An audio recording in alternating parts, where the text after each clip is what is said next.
الحمد للہ الذی ذی العزت والعلا والصلاة والسلام علی سید الانبیاء شمس الضحیٰ بدر الدجا نور الہدی منبع الجود والعطا اما بعد اعوذ باللہ من الشیطان الرجیم بسم اللہ الرحمن الرحیم قل للمؤمنین یغضوا من ابصارہم صدق اللہ العظیم وصدق رسولہ النبی الکریم ونحن علی ذلک لمن الشاہدین والشاکرین والحمد للہ رب العالمین ان اللہ وملائکتہ یصلون علی النبی یا ایہا الذین آمنوا صلوا علیہ وسلموا تسلیما الصلاة والسلام علیک یا سیدی یا رسول اللہ وعلی آلک واصحابک یا سیدی یا حبیب اللہ۔ تمام تعریفیں حمد و ثنا اللہ تبارک و تعالی کے لیے، درود و سلام نبی اکرم نور مجسم شفیع معظم آقا کل ختم رسول دانائے سبل احمد مجتبیٰ جناب حضرت محمد مصطفیٰ صلی اللہ تعالی علیہ وسلم کی ذات والا صفات کے لیے حمد و صلوات کے بعد، اسلام فطرت کے عین مطابق دین ہے۔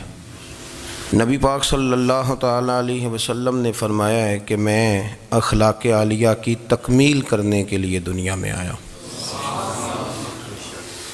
جتنے اخلاق ہو سکتے تھے، جتنی خوبصورتیاں ہو سکتی تھیں، جتنی اللہ کو محبوب تھیں، وہ ساری میرے نبی کریم نے بیان فرمائی، ساری رسول کریم صلی اللہ تعالی علیہ وسلم نے بیان کر دی ہیں، جتنی خوبصورتیاں ہو سکتی تھیں۔ کچھ لوگ ایسے ہوتے ہیں جو بیچارے بائی نیچر ہی کچھ پریشانیوں کا شکار ہوتے ہیں، اور قرآن مجید نے جو ارشاد فرمایا نا کہ کچھ لوگ نفس کی خواہش کو اپنا خدا بنا لیتے ہیں، تو وہ بلا وجہ بھی بہت ساری باتیں کرتے ہیں جن کا کوئی وجود نہیں ہوتا۔ عورت کو حقوق دلانے کے لیے بہت سارے لوگ بہت ساری غلط باتیں کرتے ہیں۔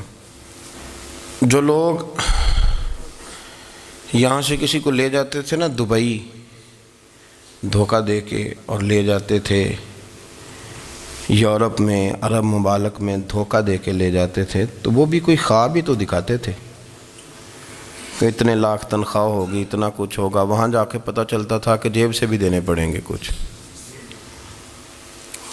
بہت سارے لوگ ایسے ہوتے ہیں، وہ سارے خوبصورتی کے نام پر ہی دھوکہ دیتے ہیں۔ آپ کو پتہ ہے کہ جو آدمی کسی کو لالچ دیتا ہے تو کسی کو لوٹنے کے لیے اسے لالچ دینا بڑا ضروری ہوتا ہے۔ لوگ پہلے لالچ دیتے ہیں پھر لوٹتے ہیں، پہلے مکمل لالچ دیتے ہیں، یہ چیز مل جائے گی، یہ چیز مل جائے گی۔ لوگ مکمل لالچ دیتے ہیں، اس کے بعد پھر لوٹتے ہیں۔ اور اگر لالچ نہ دیں تو کوئی آدمی قابو آئے گا؟ لوگ لوٹتے ہیں لالچ دے کر۔ اچھا، اب وہ جو جس کو لالچ دیا جا رہا ہوتا ہے وہ کہہ رہا ہوتا ہے کہ نہیں نہیں تمہیں نہیں پتا، وہ اس وقت ماننے کو تیار نہیں ہوتا۔ وہ کہتا ہے اتنی خوبصورت باتیں کر رہا ہے، اتنی اچھے پیغام دے رہا ہے، تم میرے دشمن ہو، تم مجھے منع کر رہے ہو۔ ہوش تب آتی ہے کہ جب سب کچھ لٹ جاتا ہے۔ عورت کو ویسے بھی قابو کرنا بڑا آسان ہوتا ہے۔ اعلیٰ حضرت بریلوی رحمۃ اللہ علیہ فرماتے ہیں بیٹیاں نازک شیشیاں ہوتی ہیں، ان کو تو ذرا سی چوٹ لگے تو ٹوٹ جاتی ہیں۔ دیکھیں کتنا بڑا جملہ کہا بریلی کے امام، نازک شیشیاں ہیں۔ ذرا کوئی آدمی گمراہ کرتا ہے، ذرا خراب کرتا ہے۔ اب دیکھیں نا، یہ جو بچیوں کو بچے مس گائیڈ کرتے ہیں، انہیں بڑے بڑے خواب دکھاتے ہیں، وہ بیچاری ماں باپ کو چھوڑ کے، بہن بھائی کو چھوڑ کے اس کے ساتھ شادی کرتی ہے، پھر جو اس کا بعد میں حشر ہوتا ہے، آپ ادلیاں نو سردار پہن تکے تے شرما والیاں نو جھوٹے ڈولیاں دے۔ پھر وہ بیچاری ماں باپ رکھتے نہیں، وہ ظلم کرتا ہے تو کتنی بڑی تکلیف میں وہ بچی آ جاتی۔ نازک شیشی ہوتی ہے نا تو ٹوٹ جاتی. یہی حال اب جدید خواتین اور یہ جو کچھ اینکر پرسن ہیں، یہ اصل میں نا یہ آپ کو سیاست سکھاتے ہیں، لیکن یہ مادر پیدر آزاد لوگ ہیں، بالکل آزاد. یہ تو علماء شور نہ کریں، بات نہ کریں، گفتگو نہ کریں، مشائخ بات نہ کریں، اور یہ جو کچھ سنجیدہ اور دینی طبقہ ہے یہ کچھ شور نہ کرے، یہ تو روڈوں پہ ننگے ہو کے آ جائیں معاذ اللہ. خوفناک نظریہ رکھتے ہیں یہ لوگ. عورت کو کہتے ہیں تیرے حقوق ہم تجھے لے کے دیں گے. مثلاً وہ کون سا حق ہے جو تم نے لے کے دینا ہے؟ میرے نبی کریم صلی اللہ علیہ وسلم اس کو بیٹی بھی بنایا ہے، اس کو بہن بھی بنایا ہے، اس کو ماں بھی بنایا ہے، اسے بیوی کا عالی شان رتبہ بھی عطا فرمایا ہے. اور چونکہ بیٹی کا بھی حق بڑا بیان کیا جاتا ہے، بہن کا بھی، ماں کا بھی. اور بیوی کے معاملے میں لوگ سمجھتے ہیں کہ زیادہ بات نہیں کرنی چاہیے، شاید مسئلہ خراب ہو جائے. حالانکہ نبی پاک صلی اللہ تعالیٰ علیہ وسلم نے بیوی کے بارے میں پتہ کیا فرمایا؟ فرمایا جب تم نکاح کر لیتے ہو تو اپنا ایمان محفوظ کر لیتے ہو. اب میں اس کی شرح نہیں کرتا، اب خود کر لیجئے گا کہ وہ ایک ایسی شخصیت ہوتی ہے کہ جس کی موجودگی میں آپ کا ایمان محفوظ ہے.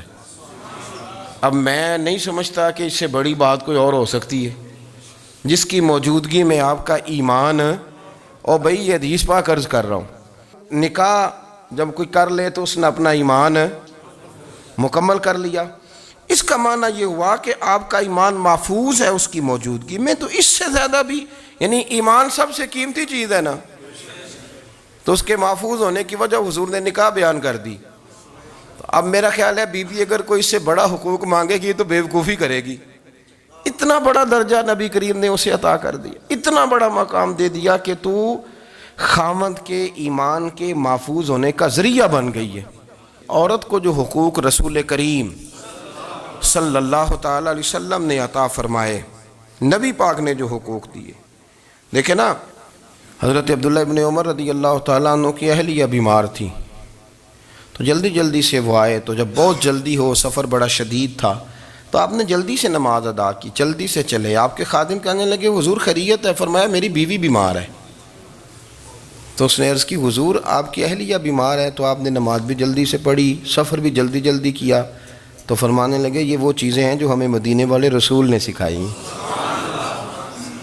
آپ اس کیفیات کو سمجھیں کہ حضور صلی اللہ علیہ وسلم نے درس دیا. اور پھر ایک اور بہت بڑی بات، یہ فضیلت کسی اور کو نہیں دی. جو عورت کو حضور نے فضیلت دی، یہ فضیلت کسی اور کو نہیں دی. کبھی حضور نے فرمایا کہ تمہارا ابا تمہارے ساتھ بہت سخت رویہ کرے تو تم نے اس کو اس سختی پر داد دینی ہے. فرمایا چلو اگر وہ زیادتی بھی کرے تو تم نے اس کے ساتھ سلوک اچھا ہی کرنا ہے. لیکن آپ ایک بات کو سمجھے نا کہ بچے کے بارے میں، بیٹے کے بارے میں، بیٹی کے بارے میں فرمایا 10 سال کے ہو کے نماز نہ پڑھیں تو سختی کرو، تمہارا ڈنڈا بھی لٹکنا چاہیے. بہت ساری جگہوں پہ بہت سارے لوگوں کے لیے سختی کا حکم دیا، لیکن عورت کے لیے حضور نے جو جملے کہے، اصل میں ہم سمجھتے ہیں کہ یہ ایک بات ہے، مشہور ہو گئی ہے روایت حدیث، تو بس اس کے پس منظر پر اور جملوں کے حسن پر شاید معاذ اللہ غور کرنے کی ضرورت نہیں. ذرا اس لفظ کی تاثیر پر غور کریں. حضور نے فرمایا عورت ٹیڑھی پسلی سے پیدا کی گئی ہے، یہ ٹیڑھی ہے، اس کو سیدھا کرنے کی کوشش کرو گے تو ٹوٹ جائے گی. تو حضور پھر ہمارے لیے حکم کیا ہے؟ فرمایا جیسی ہے تم اسی کے ساتھ نبھا کرو. آپ سمجھیں کہ اتنا محفوظ حضور نے درجہ دے دیا بی بی کو، اتنا محفوظ کہ فرمایا غلطی بھی ہو تو میرے غلاموں تم اس کے ساتھ نبھا کرو، گزارا کر لو.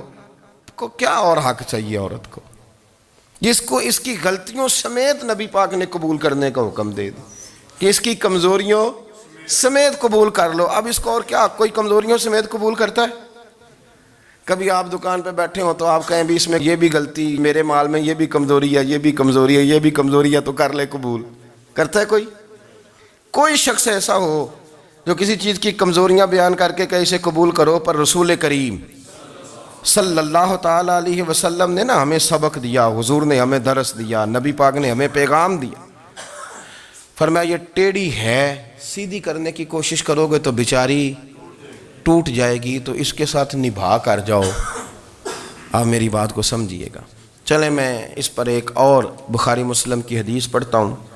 حضرت سلمان فارسی رضی اللہ تعالیٰ عنہ اور حضرت ابو دردہ کے درمیان بھائی چارہ تھا۔ مکے سے مدینے جب لوگ آئے تو حضور نے بھائی بھائی بنایا تھا، ان کے درمیان بھائی چارہ تھا، تو ابھی پردے کی آیات نازل نہیں ہوئی تھیں تو لوگ ایک دوسرے کی طرف جاتے تھے۔ حضرت سلمان فارسی رضی اللہ تعالیٰ عنہ حضرت ابو دردہ رضی اللہ تعالیٰ عنہ کے گھر میں تشریف لے گئے تو دیکھا کہ ان کی بیوی بڑی غمگین بیٹھی ہیں۔ تو ہم نے فرمایا بہن کیا ہوا؟ تو کہنے لگی تمہارے بھائی کو دلچسپی کوئی نہیں رہی، ہر روز روزہ رکھ لیتا ہے اور ساری رات نفل پڑھتا ہے۔ حضرت سلمان فارسی کہنے لگے ٹھیک ہے کر لیتے ہیں بندوبست۔ نماز دین ہے کہ نہیں؟ دین ہے نا یہ چیزیں۔ لیکن حضرت سلمان فارسی جناب ابو دردہ سے کہنے لگے آج میں نے تیرے گھر میں رہنا رات کو، کیونکہ وہ تو ساری رات نماز پڑھتے تھے، نفل پڑھتے تھے۔ انہوں نے کہا ٹھیک ہے، ایک بستر لا کے بچھا دیا حضرت سلمان فارسی کے لیے۔ سلمان فارسی فرمانے لگے دوسرا بھی لا۔ کہا وہ کیا کرنا ہے؟ فرمانے لگے تو نے بھی سونا ہے، میں نے بھی سونا ہے، تو نے بھی سونا ہے، عشاء پڑھیں گے اور پھر دونوں سوئیں گے۔ کہا میں نے تو نماز پڑھنی ہے۔ فرمایا تہجد کے وقت اٹھ کے پڑھیں گے، اللہ کے رسول بھی رات آخری حصے میں جا کے نماز پڑھتے ہیں۔ ادھر ساتھ سلا لیا، وہ تھوڑی کو دیر سوئے، اب عادت تھی ساری رات اٹھنے کی، ذرا اٹھنے لگے بستر سے تو حضرت سلمان فارسی فرمایا چپ کر کے سو جا، وہ بڑی رات پڑی ہوئی، چپ کر کے سو جا۔ وہ لیٹ گئے، پھر اٹھنے لگے تو فرمایا سو جا چپ کر کے، بڑا ٹائم ہے۔ سحری کے وقت اٹھے، نفل پڑھے، ان کا ارادہ تھا روزہ رکھنے کا، تو فرمانے لگے کل رکھا تھا نا نفلی روزہ؟ جی رکھا تھا۔ پرسوں بھی رکھا تھا، ترسوں بھی رکھا تھا۔ فرمایا آج نہیں رکھنا، آج میں تیرا مہمان ہوں، سارا دن کٹھے مل کے روٹیاں کھائیں گے، آج نہیں روزہ رکھنا، سلا دیا۔ اب حضرت ابو دردہ رضی اللہ تعالیٰ عنہ کہہ تو کچھ نہ سکے، پر کہنے لگے سلمان تم پتہ تم کیا کر رہے ہو، نہ تم نے مجھے رات اٹھ کے زیادہ نفل پڑھنے دیے، سویرے روزہ نہیں رکھنے دیا۔ تو حضرت سلمان فارسی کہنے لگے کوئی لمبی بات تو نہیں نا، چلتے ہیں نا ابھی فجر میں مسجد نبی میں، تو نبی پاک کو بتاتے ہیں سرکار دو عالم علیہ السلام کی خدمت میں تو اپنی بات کرنا، میں اپنی کروں گا، حضور نتیجے کا اعلان فرما دیں گے، بات طے ہو جائے گی۔ حاضر خدمت ہوئے، عرض کی یا رسول اللہ صلی اللہ تعالیٰ علیہ وسلم یہ ساری رات نفل پڑھتے ہیں، ہر روز روزہ رکھتے ہیں، ان کی اہلیہ غمگین بیٹھی ہیں، حکم فرمائیں۔ تو نبی پاک صلی اللہ علیہ وسلم نے فرمایا پھر ہوا کیا؟ یا رسول اللہ میں نے رات سلایا ہے، سحری میں اٹھایا ہے، سویرے روزہ نہیں رکھنے دیا۔ نبی پاک نے فرمایا سلمان فارسی نے ٹھیک کیا ہے، سلمان فارسی نے ٹھیک کیا۔ پھر حضور نے فرمایا، نبی کریم نے فرمایا ابو دردہ تیرے اوپر اگر اللہ کا حق ہے، اس کے رسول کا حق ہے، دین کا حق ہے، تو فرمایا تیری آنکھ کا بھی تیرے اوپر حق ہے، تیرے وجود کا بھی تیرے اوپر حق ہے۔ یہ حضور نے فرمایا تیرے بچوں کا بھی تیرے اوپر حق ہے، تیری بیوی کا بھی تیرے اوپر حق۔ اس حق کو بھی سمجھے، حقوق اللہ بھی ہیں، پر تیری آنکھ کا بھی تیرے اوپر کیا مانا کہ تیری آنکھ سونا چاہتی ہے تو اسے سلا بھی، تیرے وجود کا بھی تیرے اوپر حق ہے، تو تیرا وجود آرام کرنا چاہتا ہے تو اسے آرام بھی کرا۔ اور پھر وہاں نبی پاک صلی اللہ علیہ وسلم نے فرمایا میں تم سب، سننا یہ لفظ حدیث کے، حضور نے اسی موقع پر فرمایا میں تم سب سے زیادہ اپنے رب کو جانتا ہوں اور میں تم سب سے بڑھ کر اپنے رب سے ڈرتا ہوں۔ حضور فرمانے لگے میں روزہ بھی رکھتا ہوں، افطار بھی کرتا ہوں، یعنی کبھی رکھتا ہوں اور کبھی نہیں رکھتا۔ فرمایا میں نفل بھی پڑھتا ہوں اور اپنی بیویوں کو وقت بھی دیتا ہوں۔ سرکار مسجد میں بھی آتے تھے، نواسوں کے ساتھ کھیلا بھی کرتے تھے، ان کے ساتھ پیار بھی کرتے تھے۔ تو اتنے بڑے حقوق حضور نے بیان فرمائے عورتوں کے کہ تمہاری بیوی کا بھی تمہارے اوپر۔ لو ایک حدیث بخاری کی اور یہاں بیان کر دیتا ہوں۔ ایک شخص نے آ کے عرض کی یا رسول اللہ صلی اللہ تعالیٰ علیہ وسلم جہاد کے لیے تیاری ہو گئی ہے، صفیں بن رہی ہیں، مجاہدین کی تیاری ہے، تو میرا بھی نام لکھ دیا گیا ہے مجاہدوں کی لسٹ میں، لیکن یا رسول اللہ صلی اللہ تعالیٰ علیہ وسلم میری بیوی نے حج کی تیاری کر لی ہے اور میرے دوستوں نے، صحابہ نے میرا نام مجاہدین کی لسٹ میں لکھ دیا، تو میرے لیے کیا حکم ہے؟ یہ بخاری مسلم ہے۔ تو نبی پاک صلی اللہ تعالیٰ علیہ وسلم نے فرمایا جہاد پہ کوئی اور چلا جائے گا تو بیوی کے ساتھ حج کرنے جا، اسے محرم کی ضرورت ہے، وہ تیرے بغیر کیسے جائے گی؟ مجاہدین کو تو اور مجاہد مل جائے گا، پر تو اپنی بیوی کے ساتھ جانا۔ نبی پاک صلی اللہ علیہ وسلم نے مرد کو محافظ بنایا ہے، عورت کو مرد کا قیدی نہیں بنایا، بلکہ عورت کو حفاظت عطا کی اور مرد کو اس کا محافظ بنایا۔ اب بچیاں آزاد ہونا چاہتی ہیں، اور آزادی بھی وہ والی کہ جو بنیادی طور پر آزادی نہیں، فحاشی ہے۔ میں نے بہت پہلے کہا ہے کہ اسلام بیٹیوں کو قیمتی سمجھتا ہے، جس بندے کے پاس 20 تولے سونا ہو وہ چوک میں لے کے نہیں آتا، وہ قیمتی چیز ہے، اس نے چھپا کے رکھی ہوتی ہے۔ تو جو نبی پاک صلی اللہ علیہ وسلم کا کلمہ پڑھنے والے بیویاں، اسلام انہیں قیمتی سمجھتا ہے، کہتا ہے کہ تم قیمتی ہو لہذا گھر کے اندر رہو، تم باہر نہ ہو۔ لیکن عورتیں ہیں کہ ان کو بلا وجہ لوگ خراب کر دیتے ہیں اور بلا وجہ وہ اس مغالطے کا شکار ہو جاتی ہیں۔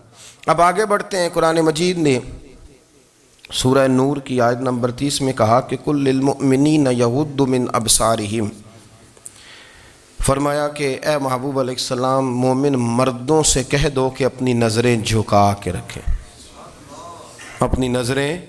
اور اگلی آیت میں فرمایا وَقُلْ لِلْمُؤْمِنَاتِ یغضضن من ابصارہن، فرمایا کہ اے محبوب مومن عورتوں سے بھی کہہ دو کہ اپنی نظریں جھکا۔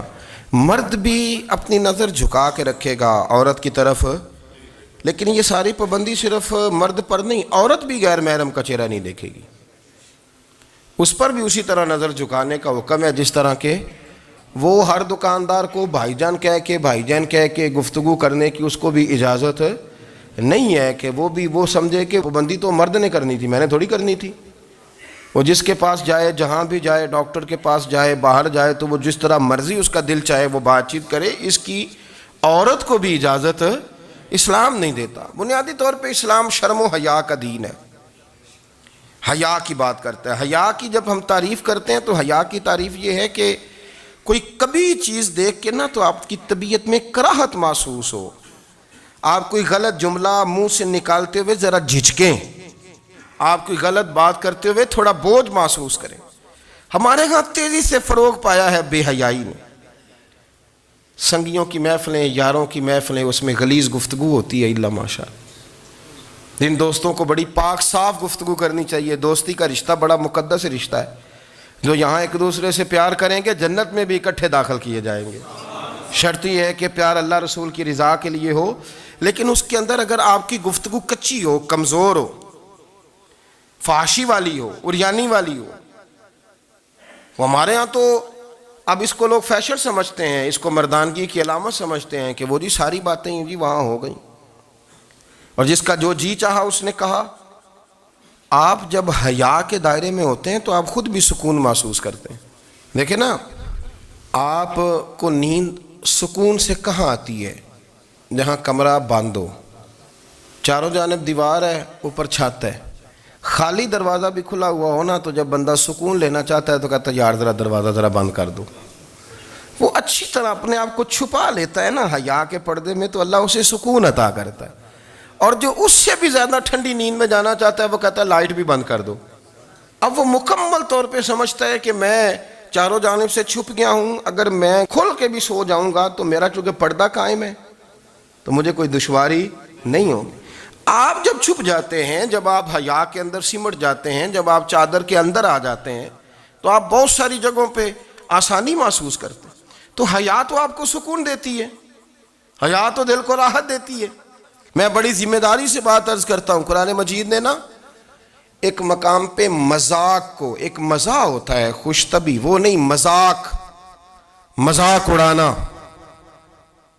قرآن پاک نے نا مذاق کو ایک جگہ پہ جاہلوں کا طریقہ بھی قرار دیا ہے۔ بنی اسرائیل کے لوگوں سے حضرت موسیٰ نے کہا کہ گائے ذبح کرو اور ایک ٹکڑا مقتول کو مارو، زندہ ہو کے خود بتا دے گا مجھے کس بندے نے قتل کیا۔ تو کہنے لگے آپ ہمارے ساتھ مذاق کر رہے ہیں۔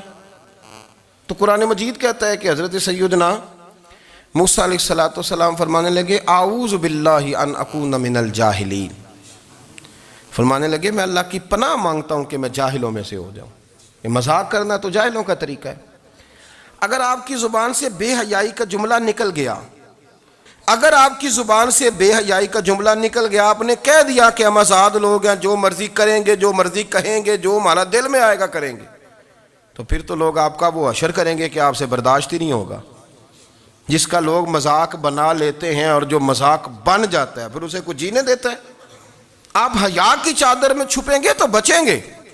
اگر آپ نے اپنا مذاق بنوا لیا یہ کہہ کے کہ میں نے مرضی کرنی ہے، پھر یاد رکھنا چھپنے کو جگہ نہیں ملے گی، پھر تکلیف میں آ جائیں گے، پھر بہت بڑی اذیت کا شکار ہو جائیں۔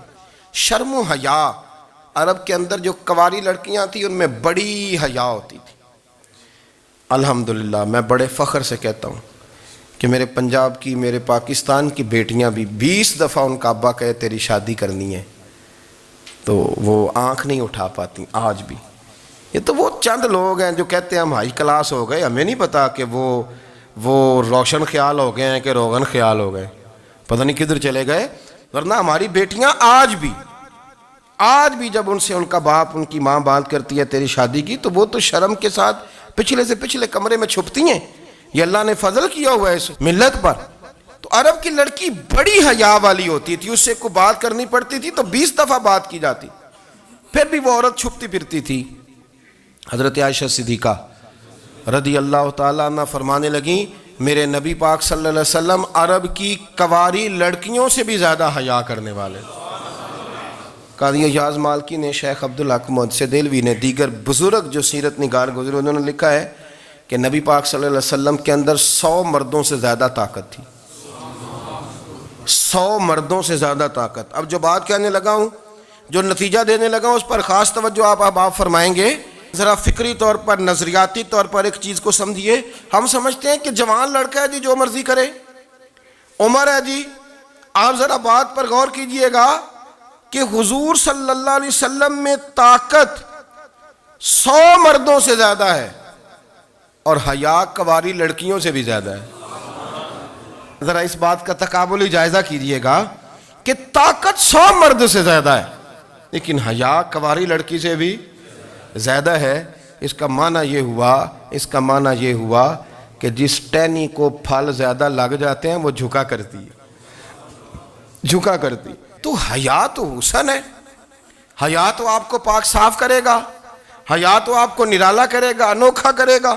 وہ ہمارے ایک دانشور ہے، تو مضمون لکھا، کئی باتیں بڑی پسند آتی ہیں۔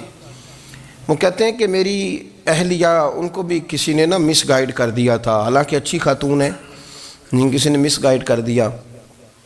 تو وہ بھی سماجی اور ویلفیئر، اور یہ خواتین کو شوق ہوتا نا بننے کا، تو وہ بھی سماج کے اندر اچھا مقام تلاش کرنے کے موڈ میں آ گئی۔ تو کہیں ایک دن جانا تھا تو بڑی بن سنور کے میرے ساتھ وہ گاڑی میں بیٹھ گئی۔ تو میں گاڑی میں، عورتوں کو یہ بھی مسئلہ ہوتا ہے نا کہ ہماری تعریف کرو، تو کئی دفعہ بعض مردوں بیچاروں کو جھوٹ بولنا پڑتا ہے، تو زبردستی کراتی ہیں نا جی۔ تو اس میں گنجائش بھی دی ہے شریعت نے گنجائش دی ہے کہ کبھی بیوی کو راضی کرنے کے لیے خلاف واقعہ بات کرنی پڑے تو کر لینی چاہیے، تو وہ کراتی بھی ہیں۔ 3 موقع پر خلاف واقعہ بات کرنے کی اجازت ہے، واقعہ کے خلاف بھی آپ بات کر سکتے ہیں۔ جنگ کے موقع پر 2 لوگوں کو صلح کرانے کے لیے اور بیوی کو راضی کرنے کے لیے کر لیں کوئی ایسی بات، بے شک اپنی طبیعت پہ جبر کر کے کر لیں، گنجائش ہے، اجازت ہے۔ تو وہ کہتے ہیں جب وہ گاڑی میں میرے ساتھ بیٹھی بن سنور کے، تو وہ تقاضا کرنے لگی کہ میں نے بڑے اچھے کپڑے پہنے ہیں پر آپ نے توجہ نہیں کرائی۔ تو وہ سیانا بندہ تھا، وہ چاہ رہا تھا کہ میری خاتون سمجھ جائیں۔ وہ کہتے ہیں مجھے پتہ تھا کہ بیچاری مس گائیڈ ہو گئی ہے، دل کی بڑی اچھی ہے، سیانی ہے، لیکن اس کو کچھ خواتین نے، کچھ لوگوں نے مل کے اس کو ذہن غلط کر دیا ہے کہ سماج میں نکلو، باہر جاؤ، کام کرو، فلاں کرو، اپنی مرضی سے جیو۔ تو میرے ساتھ گاڑی میں بیٹھی کہیں جانے کے لیے، تو مجھ سے کہنے لگی کہ آپ نے میری طرف توجہ ہی نہیں کی، آپ نے کوئی ذکر ہی نہیں کیا کہ میں کیسی لگ رہی ہوں۔ تو وہ کہتے ہیں میں نے اسے کہا کہ اگر تو ناراض نہ ہو تو پھر میں صحیح والی تعریف کر دوں۔ تو اس نے کہا کہ آپ کر دیں۔ تو کہتے ہیں میں نے درد سے اور خلوص سے اپنی بیوی سے کہا، خلوص کے ساتھ میں نے کہا میں تو روز گھر ہوتا ہوں، روز شام کو گھر ہوتا ہوں، اگر تو میرے لیے تیار ہوتی تو میں تیری تعریف کرتا، لیکن آج تو باہر جانے کے لیے تیار ہوئی، تو پھر ان سے تعریف کی امید رکھ جن کے لیے تو نے تیاری کی ہے۔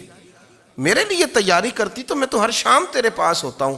کہتے وہ میرے لفظوں میں درد تھا تو وہ بھی رو پڑی، اور کہنے لگی آپ گاڑی روک دیں، مجھے باہر جا کے کسی کو راضی نہیں کرنا، میں نے اسے راضی کرنا ہے جس کو رب کریم نے میرا شوہر بنایا ہے اور میرے لیے منتخب کیا ہے میرے ماں باپ کو، میں واپس لوٹتی ہوں۔ یہ ایک پہلو ہے سلگتا ہوا، اس کو سمجھا جائے۔ رسول کریم صلی اللہ علیہ وسلم عرب کی کواری لڑکیوں سے زیادہ حیا والے تھے، کواری لڑکیوں سے زیادہ حضور حیا فرمایا کرتے تھے۔ جب خانہ کعبہ کی مکہ شریف میں تعمیر ہو رہی تھی نا، اہل عرب اس کو تعمیر کر رہے تھے، تو نبی پاک صلی اللہ علیہ وسلم اپنے چچا حضرت عباس کے ساتھ خانہ کعبہ کی تعریف میں مصروف تھے۔ تو عرب کے لوگ چونکہ لمبا کرتا پہنتے تھے پیروں تک، تو نیچے اگر کسی وقت کوئی چیز نہیں بھی ہوتی تھی تو کسی کو وہ نظر نہیں آتی تھی، چونکہ پردہ رہتا تھا، ایک لمبا کرتا پہنا ہوا ہوتا تھا۔ تو جب بچے، سرکار کی عمر مبارک بھی ابھی تھوڑی تھی، تو اس طرح بچے جب نکلتے تو وہ کئی دفعہ اپنی تہمت اتار دیتے نیچے سے، اور کوئی مزدوری کرنے لگتے تو 3-4 طے کر کے نا تہمت کی کندھے پہ رکھ لیتے، جس طرح کبھی دیہاتوں میں لوگ کپڑا سر پہ رکھتے تھے کہ اوپر اگر کوئی وزنی چیز رکھیں گے تو وہ تکلیف نہیں دے گی۔ نبی پاک صلی اللہ علیہ وسلم بھی سب لوگوں کے ساتھ خانہ کعبہ کی تعمیر میں شامل تھے۔ تو حضرت عباس رضی اللہ تعالیٰ عنہ نے کہا حضور سے، ابھی اعلان نبوت بھی نہیں فرمایا تھا، بھتیجے آپ بھی تہمت اتاریے، یہ صحیح مسلم میں حدیث موجود ہے، اور اس کو کندھے پہ رکھ لیجیے، آپ اینٹیں اٹھا اٹھا کے لا رہے ہیں تو ذرا آپ کو تکلیف نہیں ہوگی۔ تو سرکار دو عالم صلی اللہ علیہ وسلم سے یہ بات کہی، اور پھر جلدی سے حضور کی تہمت کو نکال کے نا، حالانکہ لمبا کرتا پہنا ہوا ہے، تو وہ جیسے ہی ان کے کندھے پہ رکھا اینٹیں رکھنے کے لیے، تو سرکار تو زمین پہ گر گئے، بے ہوش ہو گئے، آنکھیں آسمان کی طرف، اور پھر حضور پکار رہے ہیں آزاری آزاری آزاری، میرا تہمت دے دو، میرا تہمت دے دو۔ کبھی کوئی شخص اس وجہ سے بھی بے ہوش ہوا ہے کہ میرے وجود سے کپڑا اتر گیا ہے؟ حالانکہ سرکار پر وہ بے ہوشی بھی نبی پاک کا وہ جو غلبہ ہے نا شرم و حیا کا، اس کی وجہ سے ہوئی، ورنہ تو حضور فرماتے ہیں کہ میری آنکھیں سو جاتی ہیں، دل تو میرا اس عالم میں بھی جاگتا رہتا ہے۔ تو سرکار زمین پہ تشریف لے آئے، آنکھیں میرا تہمت دے دو، میرا تہمت دے دو، تو جلدی سے انہوں نے تہمت دیا تو حضور نے باندھ لیا، پھر طبیعت مبارک میں تسلی ہوئی۔ یعنی ہم اس رسول کے غلام ہیں کہ جن کے تو وجود سے کپڑا اتر جائے تو حضور برداشت نہیں کرتے، قبول نہیں فرماتے، تکلیف شروع ہو جاتی۔ لیکن یہاں نوجوان ہیں اور بڑا قد کاٹ ہے اور بڑے بڑے سمجھدار لوگ ہیں، گرمی آتی ہیں تو شارٹ کپڑے پہن کے گھومتے ہیں، ان کو خیال نہیں کہ یہ وہ والا لباس ہے جو باہر تو کیا گھر میں اماں کے سامنے نہیں پہننا چاہیے، بہنوں اور بیٹیوں کے سامنے نہیں پہننا چاہیے۔ آپ کی گفتگو میں شرم و حیا ہو، آپ کے لب و لہجے کے اندر حسن ہو۔ آپ کو پتہ ہے نبی پاک صلی اللہ علیہ وسلم نے فرمایا میری امت میں سب سے زیادہ حیا کرنے والے عثمان غنی ہیں، عثمان غنی سب سے زیادہ حیا کرنے والے۔ آپ فرمایا کرتے تھے جب سے حضور کا چہرہ دیکھا ہے میں نے کبھی اپنی شرمگاہ بھی نہیں دیکھی، میں نے آنکھوں کا وضو نہیں توڑا، اور جب سے حضور کے دست مبارک میں میں نے بیعت کے لیے سیدھا ہاتھ بڑھایا تو پھر سیدھا ہاتھ میں نے کبھی گندگی کو نہیں لگایا۔ حیات، آپ باتھ روم کے اندر بھی غسل فرماتے تھے تو کپڑوں سمیت کرتے تھے۔ کسی نے کہا حضرت جی واش روم کے اندر کیوں نہیں کپڑے اتارتے؟ آپ فرمانے لگے باہر بندوں سے حیا کرتا ہوں، اندر جاتا ہوں تو رب سے حیا آنی شروع ہو جاتی، وہ تو دیکھ رہا ہے نا۔ تو میں جو بات آپ کی خدمت میں عرض کرنا چاہتا ہوں اس کو آپ سمجھیے گا میرے عزیز، کہ شرم والا مزاج، گفتگو بھی شرم والی، آنکھیں بھی شرم والی، لباس بھی شرم والا، دوستی یاری بھی شرم والی، بہت ساری ایسی باتیں۔ دیکھیں نا آپ ذرا، میں نے کہا کہ باتوں کو سن کے گزر نہ جایا کریں، اس کی گہرائی پر غور کریں۔ حضور علم کا سمندر ہے، سرکار سے زیادہ علم دنیا میں کسی کے پاس موجود نہیں ہے، اور صحابہ کو موقع ملا ہوا ہے اس سمندر سے فیض لینے کا، لیکن ان کی حالت یہ ہے کہ حضرت علی المرتضیٰ فرماتے ہیں 14 دن گزر جاتے، حضور سے کوئی سوال پوچھنا ہوتا تھا پر میں شرم کے مارے نہیں پوچھ پاتا تھا۔ 14 دن بخاری شریف میں موجود ہے۔ ایک دن نبی پاک صلی اللہ علیہ وسلم نے پوچھا صحابہ سے کہ وہ کون سا درخت ہے جس کے پتے نہیں گرتے، اور وہ درخت اس طرح ہے جس طرح مومن ہوتا ہے، وہ درخت میرے مومن کی طرح بتاؤ۔ حضرت عبداللہ ابن عمر فرماتے مجھے پتا تھا کہ وہ کھجور کا درخت ہے، لیکن چونکہ ابو بکر صدیق بھی بیٹھے ہیں، عمر فاروق بھی بیٹھے ہیں، مولا علی بھی بیٹھے ہیں، عثمان غنی بھی بیٹھے ہیں، اتنے جید لوگ بیٹھے ہیں، تو مجھے حیا آتی تھی کہ میں کیوں جواب دوں۔ کہتے ہیں سرکار نے کئی دفعہ پوچھا، لوگوں نے کئی اور درخت بتائے، پر فرمایا تمہارا جواب درست نہیں ہے۔ آپ حیا کے اس پہلو پر غور کریں کہ سوال کا جواب آتا ہے، سوال کا جواب، یعنی مجھے سوال کا جواب آتا اور پھر میں دوں نہ، مجھے بدعزمی نہ ہو جائے گی؟ یہ کیسے ممکن ہے کہ میری رات گزر جائے، مجھے پتا بھی تھا اور میں نے بتایا نہیں؟ بہت سارے لوگ آ کے بہت ساری باتیں بتاتے ہیں، بہت ساری باتیں وہ سمجھاتے ہیں، تو ہم غور سے ان کا چہرہ دیکھنے لگ جاتے ہیں، کہتے ہیں یار اس کا تو دعویٰ تھا کہ میں سمجھنے آتا ہوں، تو یہ تو ہمیں سمجھا رہا ہے، چلو الحمدللہ ہم سمجھنے کو تیار ہیں۔ لیکن میرے عزیز پتہ بھی ہے جواب کا، علم بھی ہے، لیکن فرماتے ہیں میری حیا نے مجھے اجازت نہ دی کہ میں جواب دوں۔ آپ فرماتے ہیں پھر حضور سے صحابہ نے عرض کی کہ یا رسول اللہ آپ ہی بتا دیں وہ درخت کون سا ہے، تو حضور نے فرمایا بھئی وہ کھجور کا درخت ہے۔ تو آپ فرماتے ہیں میں دل میں کہہ رہا تھا کہ الحمدللہ میرا جواب درست ہے، حالانکہ میں نے جواب دیا ہی نہیں۔ تو لفظوں میں حیا، جملوں میں حیا، آنکھوں میں حیا، اٹھنے میں حیا، بیٹھنے میں حیا، چلنے میں حیا ایک خوبصورت حسن ہے۔ اور نبی پاک صلی اللہ علیہ وسلم نے فرمایا جب تو بے حیا ہو جائے نا پھر تو آزاد ہے، پھر تو جو مرضی کا، پھر تو جو۔ اس لیے بزرگ جب کسی کو بے حیا کہتے تھے نا، اللہ اکبر، اور جب کسی کو کہتے تھے نا یہ بے حیا ہے تو لوگ سمجھتے تھے کہ کوئی ہلکی سی بات کر دی ہے، لیکن ان کا معنی یہ ہوتا تھا کہ بس بھائی اب اس کے ساتھ کوئی کلام کرنے کی ضرورت ہے، اس کو اب اصلاح کی ضرورت نہیں، یہ بے حیا ہے۔ کیا معنی؟ کہ اب یہ جو اس کے دل میں آئے گا وہ کرے گا، جو اس کی طبیعت چاہے گی وہ کرے گا، اب یہ کسی پہلو بھی قابو آنے کو تیار، بے حیا ہو گیا۔ بے حیائی بہت بڑا عیب ہے۔ اور جو لوگ کہتے ہیں کہ ہمیں بالکل آزادی ہونی چاہیے، ہمارا اپنا جسم ہے تو ہماری اپنی مرضی چلے گی۔ ایک وزیر صاحب ہیں، پتہ نہیں میں ان کو جانتا تو نہیں، انہوں نے سینٹ میں تقریر کی ہے، میں نے ان کی بات سنی ہے۔ اس نے کہا نہیں بھائی، جسم رب کا ہے تو مرضی بھی تو رب کریم کی چلے گی، اور مرضی بھی اللہ کی۔ یہ مجھے تھوڑا سا مسئلہ ہے جسم پر، کبھی کبھی مجھے کثرت سفر سے الرجی ہو جاتی ہے۔ میرے ساتھ لوگ نا دل سے پیار کرتے ہیں، شاید ہی کوئی اچھا ڈاکٹر ہو جس تک میرے سنگی مجھے لے کے نہ گئے ہوں، پر جسم اللہ کا ہے نا، مرضی بھی جب وہ چاہے گا صحت دے گا۔ کیوں کچے کاموں میں لوگ پڑ گئے، کیوں غلط لوگ سوچ میں پڑ جاتے ہیں؟ یہ اسی کا ہے، اور جب وہ چاہے گا، آپ اس بات کو اچھے طریقے سے سمجھ لیں کہ جو اپنی مرضی چوکوں چوراہوں میں کر رہے ہوتے ہیں نا، جو مرضی گاندمند، وہ جانور ہوتے ہیں، وہ جانور ہوتے ہیں جو نہ چونک دیکھتے ہیں، نہ گلی دیکھتے ہیں، نہ انہیں پتہ ہوتا ہے کہ جگہ کون سی ہے۔ وہ انسان، میں نے کہہ دیا جو میں نے کہنا تھا، میں نے کہہ دیا، وہ جانور ہوتے ہیں۔ اور جو کچھ انسان ہوتے ہیں نا، ان کے اندر کچھ نہ کچھ پھر شرم حیا بھی ہوتی ہے۔ وہ چوکوں چوراہوں میں وہ حرکتیں اور وہ کام نہیں کرتے جو جانور کرتے ہیں۔ ان کے لیے بڑے پردے ہوتے ہیں، ان کے لیے بڑی باتیں ہوتی ہے، ان کے لیے بڑا کچھ ہوتا ہے۔ جو بالکل آزاد ہو جائے، کوئی پتہ نہ ہو کس وقت کیا کہنا ہے، کیا کرنا ہے، تو پھر وہ دائرہ انسانیت سے خارج ہو جاتا ہے۔ ہم آپ کو کیا دعوت دیں؟ آپ تو وہ باتیں کر رہے ہیں جو اسلام کا انسانیت کے حق میں بھی ٹھیک نہیں، آپ تو وہ والی باتیں کر رہے ہیں جن کا انسانیت بھی تقاضا نہیں کرتی کہ یہ باتیں ہونی چاہیے۔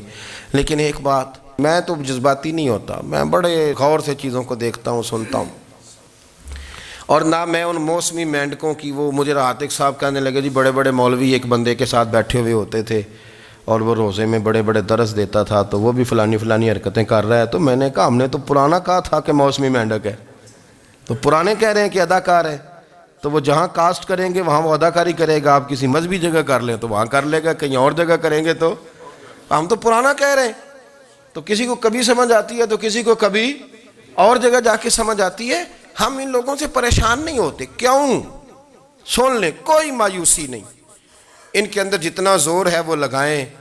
یہ ملک بنا ہے رسول اللہ کے نام پہ، یہ اللہ نے تحفہ دیا ہے امت مسلمہ کو، یہ نبی پاک کے نام پہ بنا ہے، تو یہاں جھنڈا بھی وہی والا بلند ہونا ہے جو مدینے والے رسول کا جھنڈا ہے، اور یہاں وہی کام چلے گا جو نبی پاک نے بیان فرمایا۔